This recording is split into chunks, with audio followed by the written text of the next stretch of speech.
ஹாமி ஹலோடா, welcome to the purple world. I'm your dreamer. இப்போ நம்ம பார்க்க போகிறது ஜஸ்டிஸோட நெக்ஸ்ட் பார்ட். லாஸ்ட் பார்ட் எதில் விட்டுருந்தோமோ அதில் தான் அப்படியே கண்டினியூ பண்ணிக்கலாம். லாஸ்ட் பார்ட்டில் எதில் வந்து விட்டோம்னா, நம்ம ஒயன் எப்படியோ வியோட ஆஃபீஸ்க்கு வந்து ரீச் ஆகிருப்பாங்க. அதுக்கப்புறம் ஜிமினும் வியோ அப்படியே ஷாக்கிங்காக அவங்கள பார்த்துட்ருப்பாங்க. ஸோ அதில் தான் அப்படியே கண்டினியூ பண்ணிக்கலாம். ஏய், உனக்கு எப்படி இதெல்லாம் ஆச்சு? என்னை பாரு, இதுக்கு எல்லாத்துக்கும் இந்த ஜேகே தானே காரணம் அப்படின்னு சொல்லிட்டு அவங்க ரெண்டு பேரும் உங்களை பார்த்துட்டே இருக்காங்க. ஜிமன் ஃபஸ்ட் எய்ட் கிட் எடுத்துகிட்டு வந்து அப்படியே உங்கள் லெக்கை பிடிச்சி பார்க்குறான். உங்கள் லெக் முழுக்க ப்ளீடாக இருக்குது. உங்கள் ஃபுட் எல்லாமே பிளட் ஸ்டெயினாக இருக்குது. காட், எப்படி அடிபட்டிருக்கு? என்ன தான் நடந்துச்சு? ஏதாச்சும் சொல்லு அப்படின்னு சொல்லிட்டு இருக்கும்போதே நீங்கள் அப்படியே மயங்கிடுறீங்க. ஏ ஒயன், என்னாச்சு உனக்கு? ஒயன் என்ன பாரு அப்படின்னு சொல்லிட்டு அவளோட சீக்ஸில் அப்படியே பேக் பண்ணுறாங்க. ஸ்டில் இருந்தும் அப்படியே கண்ணை மூடிட்டு அன்கான்ஷியஸாகவே இருக்கா. ஜிமன், இப்போ என்னடா பண்ணுறது? என்ன பண்ணுறதுனா ஹாஸ்பிட்டல் கூப்பிட்டு போகலாம், வா. ஹாஸ்பிட்டலா? இல்லை இல்லை வேண்டாம் அப்படின்னு சொல்லிட்டு இப்போது பி உங்களை அப்படியே டைட்டாக பிடிச்சிக்கிட்டே அவன் பேக்கெட்லேருந்து ஃபோன் எடுத்து வேகமாக ஒரு நம்பருக்கு டயல் பண்ணுறான். Hello hello hello uncle. வி இதை கால் கட் பண்ணுறல்ல. Uncle please uncle, it's emergency. எமர்ஜென்சியா? என்னடாச்சு? சரி, ஓகே. ஏதாவது சண்டை கிண்டை போட்டியா என்ன? அங்கிள் இல்லை அங்கிள், நீங்கள் ஷுகா ரெண்டு பேரும் உடனே கிளம்பி வீட்டுக்கு வர முடியுமா? வீட்டுக்கா? ஆமாம் அங்கிள், ப்ளீஸ் ஒரு 10 மினிட்ஸ்க்குள்ளே வீட்டுக்கு வந்துடுங்க. நானும் வந்துடுறேன். வரும்போது உங்களோட மெடிக்கல் எக்யூப்மெண்ட்ஸ்லாம் எடுத்துகிட்டு வந்துடுங்க ப்ளீஸ். ஏய், என்னாச்சு? ஏதாவது ப்ராப்ளம்னா நீ ஹாஸ்பிட்டல் வாடா, நான் இங்கே தான் இருக்கேன். இல்லை அங்கிள், நான் ஆஃபீஸில் இருக்கேன், நான் வந்துட்டுருக்கேன். நீங்கள் வந்ததுக்கப்புறம் நான் எல்லாத்தையும் பொறுமையாக எக்ஸ்பிளைன் பண்ணுறேன். டைம் இல்லை, சீக்கிரம் கிளம்பி வாங்க ப்ளீஸ் அப்படின்னு சொல்லிட்டு வி அந்த காலை கட் பண்ணிடுறான். ஜிமன் அப்படியே பார்த்துட்ருக்க. நீ இப்போ யாருக்கு கால் பண்ண? என்னோட அப்பாவுக்கு. மச்சான், ஆனால் எல்லாம் சரியாகும்டா, என்ன நம்பு. சரி, இப்போ என்ன பண்ணலான்னு இருக்க? என்ன வீட்டுக்கு கூப்பிட்டு போகலாம். உங்கள் வீட்டுக்கா? இல்லை, ஷுகாயங்களோட வீட்டுக்கு, என்னோட வீட்டுக்கு அப்படின்னு சொல்லிட்டு இப்போது உங்களை பார்க்குறாங்க. இப்போ வி அழுக்க அவங்க அப்படியே தூக்குறதுக்கப்புறம் அந்த ரூமை விட்டு அப்படியே கேரி பண்ணி கூப்பிட்டு போகிறான். நீங்கள் நடந்து வந்த அந்த பிளேஸ் எல்லாமே, அந்த மார்பிள்ஸில் உங்களோட ஃபுட் பிரிண்ட் இருக்கும். அதுவும் ரெட் கலரில் பிளட்டால் ஆன அந்த ஃபுட் பிரிண்ட்டை பார்க்குறான். அதை பார்த்த உடனே அவனுக்கு அவ்வளோ ஹர்ட்டிங்காக இருக்குது. அவனுக்கு டியர்ஸ் அப்படியே வந்துகிட்டே இருக்கு. அதை அவனால் வைப் கூட பண்ண முடியல. அது உங்கள் ஃபேஸில் படுது. அது உங்களுக்கு நல்லாவே தெரியுது. ஸ்டில் இருந்தும் நீங்கள் அன்கான்ஷியஸில் தான் இருக்கீங்க. அப்படியே உங்களுக்கு வெளியில் தூக்கிட்டு போயிட்டு காரில் சென்டரில் படுக்க வச்சு, வி நான் ட்ரைவ் பண்ணுறேன்டா, நீ அவ கூட இரு. சரிடா, சீக்கிரம் போ, ஃபாஸ்ட். ஓகே அப்படின்னு சொல்லிவிட்டு இப்போ ஜிம்மன் ட்ரை பண்ண வி உங்களை பத்திரமா பிடிச்சிக்கிட்டு அப்படியே உட்காந்துட்ருக்கான். கொஞ்ச நேரத்தில் நீங்கள் அந்த வீட்டுக்கும் போயிட்டு ரீச் ஆகிடுறீங்க. இப்போ வி உங்களோட ரூம், அதாவது நீங்கள் சின்ன வயசில் இருந்து இருந்திருப்பீங்கள, அந்த ரூமுக்கு தான் கூட்டிகிட்டு போயிட்டு உங்களை பெட்டில் படுக்க வச்சுட்டு உங்கள் லெக்ஸை பார்க்குறான். ஸ்டில் இன்னும் ப்ளீட் ஆகிட்டே இருக்குது. ஒரு டவல் எடுத்துகிட்டு வந்து உங்கள் லெக்ஸ் எல்லாம் அப்படியே வைப் பண்ணிகிட்ருக்கான். உங்கள் ஃபேஸில் இருக்க பிளட் அதெல்லாம் வைப் பண்ணிகிட்டே இருக்கான். பட் ஸ்டில் இருந்தும் உங்கள் ஹெட்டும் உங்கள் லெக்கும் அப்படியே ப்ளீட் ஆகிட்டே இருக்குது. இப்போ கொஞ்ச நேரத்தில் காலிங் பெல் சவுண்ட் கேட்குது. ஜிம்மன் தான் டோர் ஓப்பன் பண்ணுறான்.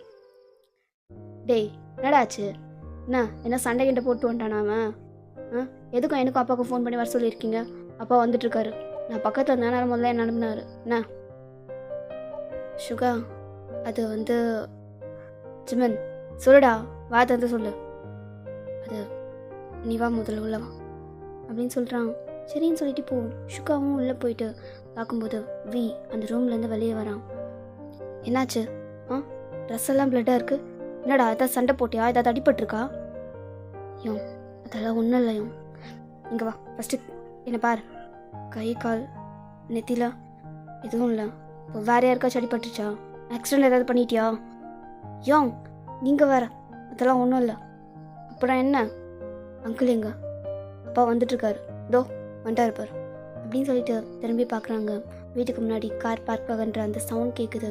இப்போது ஒயனோட அப்பா அந்த வீட்டுக்குள்ளே வேகமாக வராரு. அவர் கையில் ஒரு பிரீஃப் கேஸ் இருக்குது. அதை எடுத்துகிட்டு அவர் மேலே வந்து பார்க்குறாரு. வியோட ட்ரெஸ்ஸில் அங்கங்கே பிளட் ஸ்டெயின் இருக்கும். பார்த்தோன்னே கன்ஃபார்ம் பண்ணிடுறாரு, இவனை ஏதோ பண்ணியிருக்கானுங்கன்னு சொல்லிட்டு. என்னாச்சுடா? எது பிரச்சனையா? சண்டை கிண்டை போட்டியா? எவன் மண்டையாச்சும் உடச்சிட்டியா என்ன? அங்கிள் நீங்களுமா? சரி விடு, என்னாச்சு? யாருக்கு ட்ரீட்மெண்ட் பார்க்கணும்? அங்கிள் என் கூட வாங்க அப்படின்னு சொல்லிட்டு இப்போ 2 பேரையுமே வி முன்னாடி கூட்டிகிட்டு போகிறான். ஜிம்மன் அவங்க பின்னாடி அமைதியாக நடந்து வந்துட்டுருக்கான். இப்போது அந்த டோர் ஓப்பன் பண்ண அடுத்த நிமிஷம் வி அப்படியே தள்ளி நிற்கிறான். உங்கள் அப்பா ஷுகா 2 பேரும் அந்த ரூம்குள்ளே வராங்க. அங்கே பெட்டில் இருக்கவங்கள பார்த்து அடுத்த செகண்ட் உங்கள் அப்பாவுக்கும் ஷுகாவுக்கும் அப்படியே அந்த வேர்ல்டு ஸ்டாப் ஆன மாதிரி இருக்குது. அங்கே அவளுக்கு அடிபட்டிருக்கு. என்ன நடந்துச்சுன்னு அவங்களுக்கு பொறுமையாக எக்ஸ்பிளைன் பண்ணுறாங்க. ஃபஸ்ட்டு ட்ரீட்மெண்ட் பாருங்கள்.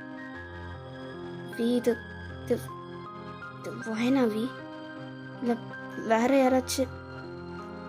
அங்கிள் ப்ளீஸ் இதை பற்றி என்கிட்ட எதுவும் கேட்காதீங்க போங்க அப்படின்னு சொல்லி அனுப்பி விடுறான். இப்போது உங்கள் அப்பா அப்படியே உங்ககிட்ட ஒவ்வொரு அடியாக எடுத்து வச்சு வரும்போது எனக்கு சின்ன வயசில் இருந்து அவர் கூட இருந்தது, அவர் கையை பிடிச்சி நடந்தது, அதுக்கப்புறம் அவர் ஃபர்ஸ்ட் டைம் அப்பான்னு சொல்லி கூப்பிட்டது, அதுவும் இல்லாமல் நீங்கள் சிரித்த அந்த சிரிப்பு குழந்தையாக இருக்க உங்களோட, அதுவும் இல்லாமல் அவர் உங்களுக்கு எப்பயுமே சாப்பாட்டு ஊட்டி விடுறது, அம்மா இல்லைனாலும் ஒரு அப்பாவாக இருந்து ஒரு அம்மாவாக இருந்து எல்லா அம்மாவும் உங்களுக்கு இருந்திருப்பார். அதெல்லாம் அவர் நினச்சி பார்த்துட்டே உங்ககிட்ட வந்துட்டுருக்காரு. உங்கள் ஃபேஸை பார்க்க அவருக்கு உங்களோட ஞாபகங்கள் அவ்வளோ வருது. அதே மாதிரி தான் ஷுகாவும். அவனால் இது எதையுமே நம்ப முடியல. அவங்க தங்கச்சி கண்ணு முன்னாடி இருக்கா, அது உயிரோட, ஆனால் இந்த நிலமையில் இருக்கா. இத்தனை வருஷம் எங்கே இருந்தா, எப்படி இருந்தா, அவளுக்கு என்ன ஆச்சு, அவள் இத்தனை வருஷம் யார் கூட இருந்தா, இந்த எதுவுமே அவனுக்கு தெரியாமல் இத்தனை நாள் இருந்துட்டோன்னு சொல்லிட்டு அவனுக்கு அவ்வளோ கில்ட்டாக இருக்குது. நீங்கள் எப்போவுமே அவன் கூட தான் இருப்பீங்க. சின்ன வயசுலேருந்து ஒப்பான்னு சொல்லிட்டு அவன் கூடவே சுற்றி விளையாடிட்டு அவன் கூட சண்டை போட்டுட்டு அவ்வளோ லவ் கொடுத்துருப்பீங்க. ஒரு சிப்ளிங்ஸாக நீங்கள் அவ்வளோ மொமெண்ட்டை ஷேர் பண்ணியிருப்பீங்க. அதெல்லாம் மைண்டில் யோசித்து பார்த்துக்கிட்டே ஷுகா உங்ககிட்ட நடந்து வரான். 2 பேருமே உங்ககிட்ட வந்து உங்களை பார்க்குறாங்க. உங்கள் அப்பா அந்த பெட்டில் உட்காந்துட்டு ஃபோரடை ரப் பண்ணி பார்க்குறாரு. பயன் பயன் பயன் என்னடா ஆச்சு உனக்கு? நீ என்னோட பயன் தானா அப்படின்னு சொல்லிட்டு உங்கள் ஃபேஸை பார்க்கும்போதே அவருக்கு தெரியுது, இது என் பொண்ணு தான், இது என் பயன் தான். பார்த்தல இது நான் பயன் தானே. இதுக்கெல்லாம் டைம் இல்லை, உங்களுக்கு அடிபட்டிருக்கு. இப்போ உங்கள் அப்பா அப்படியே டியர்ஸை வைப் பண்ணிவிட்டு டக்குன்னு எழுந்திரிச்சு அந்த ப்ரீஃப் கேஸ் ஓப்பன் பண்ணி அதில் இருக்க ஆல்மெண்ட்லாம் வச்சுட்டு உங்கள் பிளட்டை அப்படியே க்ளீன் பண்ணிகிட்ருக்காரு. அதுக்கப்புறம் உங்கள் ஷுகா வந்து லெக்ஸ் எல்லாம் பிடிச்சி அங்கெல்லாம் ஒரு கிளாஸ் பீஸ்லாம் குத்திருக்கோம். ஸோ அதெல்லாம் அப்படியே எடுத்துகிட்டு ஸ்டிச் பண்ணிகிட்ருக்கான். ஸ்டிச்சஸ் போடுற அளவுக்கு நிறைய காயங்களும் இருக்கும். ஸோ உங்களே ட்ரீட்மெண்ட் பண்ணிகிட்ருக்க வியும் ஜிம்மனும் அப்படியே அந்த ரூமை விட்டு வெளியே நிற்கிறாங்க. இப்போ தான் ஷுகா ஒரு விஷயத்த நோட் பண்ணுறான். உங்களோட லெக்கில், அதுவும் லெஃப்ட் சைடு லெக்கில் நீக்கு பின்னாடி, அதாவது பின்னங்காலில் ஒரு மச்சம் இருக்கும். அது பயனுக்கு மட்டும்தான் இருக்கும், லக்கிக்கு இருக்காது. ஸோ அதை பார்த்து அடுத்த செகண்டே அதை கன்ஃபார்ம் பண்ணிடுறான், அது நீங்கள் தானே. ஏன்னா ஷுகா உங்களை சின்ன வயசுலேருந்து தூக்கி வளர்த்தாள். ஸோ அவனுக்கு உங்களை பற்றி எல்லாமே தெரியும். இவன் நீங்கள் குழந்தையாக இருக்கும்போதுலேருந்து அவன் உங்களை தூக்கி வளர்த்து உங்களை குளிக்க வைக்கிறது, சாப்பாடு விட்டுறது, ஸ்கூலுக்கு கொண்டு போய் விடுறதுன்னு எல்லா வேலையும் ஒரு அம்மா மாதிரி பார்த்து செஞ்சுருப்பான். ஸோ உங்களை பற்றி அவனுக்கு எல்லாமே தெரியும். அந்த மச்சத்தை பார்த்து அடுத்த நிமிஷமே அவன் கன்ஃபார்ம் பண்ணிடுறான், அது வயன் தானே. பா இது வயன் தான்ப்பா, நம்ம வயன்பா. சத்தியமாக சொல்கிறேன்டா, என் பொண்ணு இந்த நிலமையில் இருக்கிறதுக்கு யார் காரணமாக இருந்தாலும் அவங்களோட உயிரோட விட மாட்டேன் அப்படின்னு சொல்லிட்டு அவங்களுடைய ட்ரீட்மெண்ட் பார்த்துட்ருக்காங்க. ட்ரீட்மெண்ட் பார்த்துட்டு இருக்கும்போது ஷுகா அப்படியே உங்கள் ஹேண்டை வந்து பிடிக்கிறான். உங்களோட பல்ஸை செக் பண்ணலான்னு சொல்லிட்டு அவன் பல்ஸை செக் பண்ணும்போது அவன் வாய்ஸெல்லாம் அப்படியே வைட் ஆகுது. பா பா பல்ஸ் என்னாச்சு அப்படின்னு சொல்லிட்டு டக்குன்னு அவரும் உங்களோட இன்னொரு கையை பிடிச்சி அப்படியே பல்ஸை செக் பண்ணுறாரு. என்னடா பல்ஸ் இருக்குல்லடா, பா கொஞ்சம் கேர்ஃபுல்லாக நோட் பண்ணுங்க அப்படின்னும் போது இப்போது இன்னும் ஒரு இந்த பல்ஸை கொஞ்சம் கேர்ஃபுல்லாக நோட் பண்ணுறாரு. நோவே எப்படிப்பா? சரி இரு, நம்ம இதை பற்றி எதுவும் பேச வேணாம், அவள் கண்ணை முடிக்கிற வரைக்கும் வெயிட் பண்ணலாம் அப்படின்னு சொல்லிட்டு அவங்களும் ட்ரீட்மெண்ட் பார்த்து முடிச்சுட்டு வெளியில் வந்து நிற்கிறாங்க. இப்போது வியும் ஜிம்மனும் அப்படியே ரூமுக்கு வெளியவே வெயிட் பண்ணிகிட்ருக்காங்க. அங்கிள் இப்போது அவள் எப்படி இருக்கா? She is all right. கொஞ்சம் பிளட் லாஸ் ஆகிருக்கு, அதுவும் இல்லாமல் ரொம்ப டென்ஷனாக இருந்திருக்கு. அதனால தான் இந்த மாதிரி கொஞ்ச நேரத்தில் அவளுக்கு கான்ஷியஸ் வந்துடும். Thank God. வி மட்டும் கொஞ்சம் பேசணும். இது அங்கிள் ஆக்சுவலி இது நம்ம வயனா இல்லை, அது வயன்தான். யங் உங்களுக்கு எப்படி? அவள் என் தங்கச்சி. அவளோட லெக்ஸை இப்போ ட்ரீட் பண்ணும்போது நான் பார்த்தேன், அவளுக்கு அந்த மூலங்க இருக்கு. உனக்கும் தெரியும்னு நினைக்கிறேன் வி. இப்போ வியோட ஐஸ் அப்படியே வைட் ஆகுது. அவனுக்கும் தெரியும் நீங்கள் மோஸ்ட்லி ஷார்ட்ஸ்லாம் வேர் பண்ணுவீங்க. ஸோ அதை அப்படியே யோசிச்சு பார்த்துட்டு யங் அப்படின்னாவது ஆமாம் வயனுக்கு இருக்க சேம் பர்த் மார்க் அவளுக்கும் இருக்கு. 90% அவன் தங்கச்சியாக இருக்கிறதுக்கு வாய்ப்பு இருக்கு. ஆனால் எப்படி இவ்வளோ நாள் எங்கே இருந்தா, எப்படி இங்கே வந்தா, எப்படி நீ அவளை பார்த்த அப்படின்னு சொல்லிட்டு ரொம்ப எமோஷ்னல் ஆகிட்டு அப்படி கேள்வியாக கேட்டுட்ருக்காங்க. இப்போ வி ஃபஸ்ட் டைம் உங்களை அந்த மாலில் பார்த்தது, நீங்கள் ஜேகேயோட ஒய்ஃப்னு சொன்னது, உங்களோட பேரை லக்கின்னு சொன்னது, அதுக்கப்புறம் நீங்கள் எப்படி ஆஃபீஸ்க்கு வந்தீங்கன்னு எல்லா விஷயத்தையுமே அவன் சொல்கிறான். இதை கேட்டு அவங்களுக்கு தலையில் இடி விழுற மாதிரி இருக்குது. அப்படின்னா இத்தனை நாள் அந்த சங்குக் தான் வயனை மறைச்சி வச்சிருந்தானா? ஆனால் எப்படி அன்னைக்கு அந்த டெட் பாடி நம்ம வயந்துன்னு கன்ஃபார்ம் பண்ணது தப்புப்பா. நம்ம பிளட் டெஸ்ட் எடுத்துருக்கணும், டிஎன்ஏ டெஸ்ட் பண்ணியிருக்கணும். கண்மூடித்தனமாக ட்ரெஸ்ஸை வச்சு அந்த ஜுவல்லரியை வச்சு நம்ம நம்பந்து தப்பு அப்படின்னு சொல்லிட்டு சுகாவும் உங்கள் அப்பாவோட ஷோல்டரில் கையை வச்சுட்டு அப்படியே நின்றுட்டுருக்கான். அப்படியே கொஞ்ச நேரம் டைம் ஸ்கிப் ஆகுது. இப்போ எல்லோரும் நீங்கள் இருக்க அதே ரூமில் தான் இருக்காங்க. ஆளுக்கு ஒரு மூலையில் நின்றுட்டுருக்காங்க. நீங்கள் அப்படியே ஐஸ் ஓப்பன் பண்ணி பார்க்குறீங்க. இந்த ரூம் உங்களுக்கு ஏற்கனவே பார்த்தா மாதிரி, உங்களுக்கு ரொம்ப பிடிச்ச மாதிரி, ஒரு பழகுன இடம் மாதிரி அவ்வளோ கம்ஃபர்டபுளாக ஃபீல் ஆகுது. நீங்கள் அப்படியே ஐஸ் ஓப்பன் பண்ணி அந்த இடத்த அப்படியே சுற்றி பார்க்குறீங்க. அங்கே இருக்க அந்த ஃபோட்டோஸ், அந்த வால், உங்களோடது வியோடது, நீங்கள் யூனிஃபார்மில் இருக்க ஃபோட்டோஸ், உங்களோட வெட்டிங் ஃபோட்டோஸ்னு ஏகப்பட்ட ஃபோட்டோஸ் இருக்குது. உங்களோட ஃபேமிலி ஃபோட்டோஸ், நீங்கள் சுகா, உங்கள் அப்பா 3 பேரும் இருக்கிறதுன்னு சொல்லிட்டு எல்லா ஃபோட்டோஸுமே அங்கே மாட்டியிருக்கு. இப்போது நீங்கள் அப்படியே ஐஸ் ஓப்பன் பண்ணி பக்கத்தில் இருக்க அந்த பர்சனை பார்க்குறீங்க. யாரோ ஒரு அங்கிள் அப்படியே ஒரு சேடான, வரீடான, ஒரு கேரிங்கான, ப்ரொட்டெக்டிவான ஒரு ஃபேஸை வச்சுட்டு, ஒரு எக்ஸ்ப்ரெஷனை வச்சுட்டு உங்களே பார்த்துட்ருக்காரு. நீங்கள் யார்? வயன் உனக்கு ஒன்றும் இல்லையாடா? என்ன பாரு, உனக்கு தெரியுதா? அப்பா தெரியறனா? அப்பாவா? என்ன சொல்கிறீங்க? நீங்கள் என்னோட அப்பாவா? அவர் எங்கே போனார் அப்படின்னு சொல்லிட்டு உங்கள் கண்ணை வீயை தான் தேடுது. நீங்கள் இந்த பக்கம் ஜிம்மினியும் வீயும் பார்த்துடுறீங்க. அதுக்கப்புறம் தான் உங்களுக்கு கொஞ்சம் ரிலாக்ஸே ஆகுது. நீங்கள் டீப் ப்ரீத் எடுத்துட்டு இது எந்த இடம், நான் எங்கே இருக்கேன் அப்படின்னு சொல்லிட்டு நீங்கள் கேட்டுகிட்டே இருக்கும்போது உங்கள் அப்பாவுக்கு புரியுது உங்களுக்கு எதுவுமே ஞாபகம் இல்லைன்னு சொல்லிட்டு. ஏன்னா வி அதையும் எக்ஸ்பிளைன் பண்ணியிருப்பான். ஸோ சுகா அதெல்லாம் பார்த்துட்டு அப்படியே ஷாக்கில் நிற்க, நீ உங்ககிட்ட வந்து நீ சேஃபான ஒரு இடத்துல தான் இருக்க, உங்ககிட்ட கொஞ்சம் பேசலாமா? நான் உங்ககிட்ட நிறைய கேட்கணும். எனக்கு எனக்கு எனக்கு புரியுது. ஃபஸ்ட்டு நான் கேட்குறேன், பதில் சொல்லு. என்ன நடந்துச்சு? உனக்கு எப்படி அடிபட்டது? அது வந்து நான் அந்த பென்ட்ரைவில் இருக்க டைரியை படிச்சிட்டேன், ஃபுல்லாக படித்தேன். அப்போ ஜங்குக்கு அங்கே வந்திருந்தான். நான் அவன்கிட்ட இதை பற்றி கேள்வி கேட்க ஆரம்பித்தேன். நான் லக்கி இல்லை, நான் யாருன்னு கேட்டேன் அப்படின்னு சொல்லிட்டு நீங்கள் நடந்த எல்லா விஷயத்தையும் சொல்கிறீங்க. அவள் உங்களை அடித்தது, நீங்கள் அந்த இடத்துலேருந்து தப்பிக்கணும்னு நினச்சது, அதுக்கப்புறம் உங்களை திரும்பவும் லேப்க்கு கூப்பிட்டு போனது, இத்தனை வருஷம் அவன் தான் உங்களை கோமாவில் வச்சுருந்தான்ற விஷயம், எல்லா விஷயத்தையுமே நீங்கள் அவங்ககிட்ட சொல்கிறீங்க. நீங்கள் எப்படி அந்த இடத்துலேருந்து தப்பிச்சு ஓடி வந்தீங்கன்னு எல்லா விஷயத்தையுமே அவங்ககிட்ட சொல்கிறீங்க. இதை கேட்க கேட்க அங்கே இருக்க எல்லாருக்கும் அவ்வளோ கோவம் வருது. வியோட கண் அவ்வளோ ரெட்டிஷ் ஆகுது. சுகாவால் இதை தாங்கிக்கவே முடியல. அவன் தங்கச்சி அவனுக்கு ஒரு குழந்த மாதிரி, அவன் பெத்த பொண்ணு மாதிரி பார்த்துக்கிட்டான். அந்த குழந்தைய இவ்வளோ கஷ்டப்படுத்தியிருக்கான்னு சொல்லிட்டு நினைக்கும் போது அவனுக்கு ஜெக்கியை கொலை பண்ணணுன்ற அளவுக்கு வெறி வருது.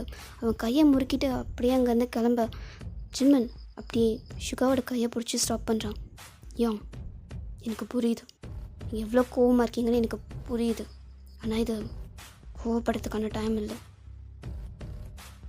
உங்களுக்கு தெரியும்ல, இப்போ அந்த சங்கு நார்மலான ஆள் இல்லை.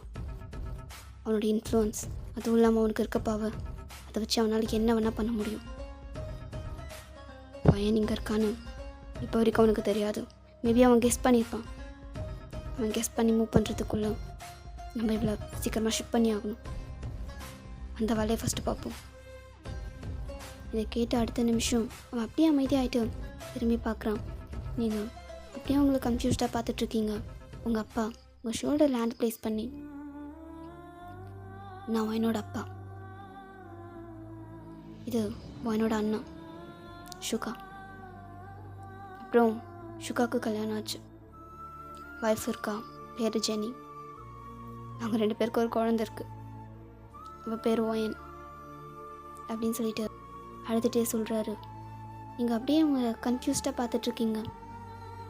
என்ன, உனக்கு இப்போ யாருன்னே தெரியல இல்லைம்மா? அப்படி தானே? உன்னால் யாரையும் நம்பவும் முடியாது. ஏன்னா ஒருத்தன் ஆல்ரெடி உன் பேர், நீ யார் சொல்லிட்டு ஒரு எல்லாத்தையுமே மறைச்சி ஒரு பொய்யான அடையாளத்தை கொடுத்து உன்னை நம்ப வச்சு இத்தனை நாள். சரி, நாங்கள் அதே பண்ண விரும்பலை. என்னடா வி, கரெக்டு தானே? அப்படின்னும் போது வி இப்போ அப்படி உங்கள் அப்பாவை பார்த்து எடை நோட் பண்ணி உங்ககிட்ட வந்து, அங்கிள் சொல்கிறது கரெக்டு தான். நாங்களாம் உனக்கு இதுக்கப்புறம் எதை பற்றியும் சொல்ல போகிறதில்ல. உன்னோட லைஃப்பில் என்ன நடந்துச்சு எல்லாத்தையும் நீயா ஞாபகப்படுத்திக்கிற வரைக்கும் நாங்கள் வெயிட் பண்ணுவோம். அதுக்கான எந்த ஹெல்ப் வேணாலும் நாங்கள் பண்ணுறோம். சைக்காட்ரிஸ்ட், மெடிசன், டாக்டர்ஸ் என்னன்னாலும் பரவாயில்ல. உனக்கு ஞாபகம் வர வரைக்கும் நான் வெயிட் பண்ணுவேன் ஓயன். அது வரைக்கும் நான் உன்னை ஒயன்னு கூப்பிடலாம்ல அப்படின்னு சொல்லிட்டு அவன் கேட்கும்போது அடுத்த செகண்ட் உங்கள் மனசுக்குள்ளே அவ்வளோ பெயினாக இருக்குது. நீங்கள் எடை நோட் பண்ணுறீங்க. நோட் பண்ணிவிட்டு அப்படி சுகாவை திரும்பி பார்க்குறீங்க. அவன் ஒரு டீப் ப்ரீத் எடுத்துகிட்டு உங்ககிட்ட வந்து, நீ எங்களை நம்பலாம், புரிஞ்சதா?